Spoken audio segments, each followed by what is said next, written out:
Hey guys, welcome to today's video. We're going to break down the pull-up, the correct techniques for the pull-up. I'm also going to show you two variations that if you struggle with pull-ups, how you can improve them, add them into your training program and increase your training volume. All right guys, the first thing you want to be doing is taking a grip just outside shoulder width. So what I like to do is take the same grip as where I do my military press from.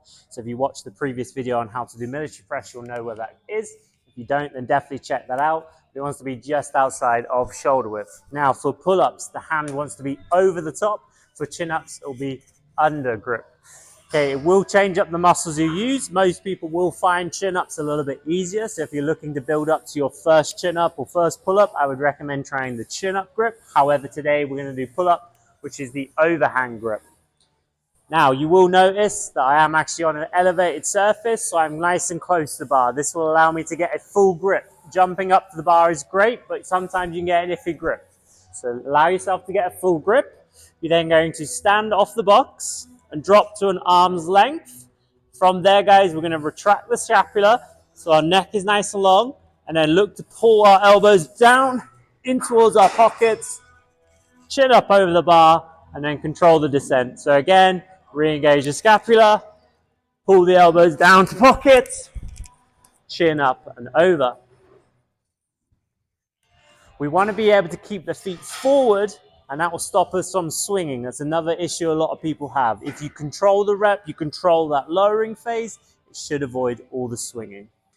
And that's kind of it for a full pull-up progression in terms of technique. It's all about keeping that neutral spine, controlling the way down in order to stop the swinging, and then obviously going from a complete hang or to an engaged scapular position to chin over the bar. So they're a very straightforward exercise. They're just unfortunately very difficult. So this is where we're going to spend the rest of the video now, is breaking down the chin up or pull up so that it's actually a little bit easier. We can include them into our training program. So the first one I'm going to show you guys is the eccentric. Okay, so we're stronger in the lengthening phase of a muscle group. So we're going to use that fact and pull it into our chin up. So what we're going to do is we're going to take the exact same grip as we had before with the pull up, exact same position. Again, using a box to help ourselves out. And we're actually going to jump up to the bar and then slowly lower ourselves down. So we're going to jump so that our chin is up and over the bar. Now I want you to very slowly work your way down to that dead hang, and then you're going to reset back up on your box, jump up again, and do the same thing. Things we're looking for here, guys, is where we're weak in these positions. So when you jump up, if you literally cannot hold yourself over the top of the bar, that shows to me that you're weak in the top position. So what I'd recommend there is trying to build up your isometric strength, so doing pause reps in those positions to improve that difficulty. If you find you're great and you come all the way down and then drop all of a sudden, that would say that you're weak in that mid-range position. So therefore you want to spend time pausing in and around that mid-range. Okay guys, so if we struggle with the eccentric lowering of the pull-up and the pause sections of the pull-up, then this would be the next step down from that. And this is a band-assisted pull-up. So the bigger the band, the more help it's going to give you. Shock horror. And there's kind of two ways to set it up. The way I have it here has become increasingly my preferred option. This does mimic the actual pull-up a little bit better because you haven't got the band around your knee, which I'll show you here. For this second option that I mentioned, we're going to want to loop the band around the pull-up bar that we're pulling from. We're then going to place our shin inside the band. So we want to make sure that at least half our shin is in that band. We don't want it too close to the knee because then it could ping off. If it's too close to the ankle, you end up just kind of pulling the ankle up high and not really getting any benefit of the band. So pushing the shin down, again, same as before, take the correct grip, steady on the off, and then hit your pull-ups from there.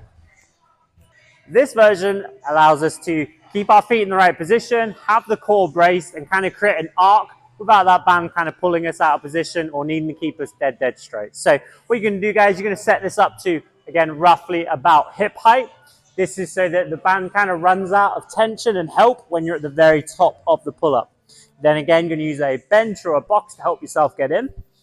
We're then going to take the pull-up grip, as we mentioned, and then you're going to step both feet into this band. Again, start ourselves nice and low. And what the band's going to help us do is give us a little bit of oomph out the bottom and then help us all the way up to the top here. And again, you could hit multiple sets and reps at this position.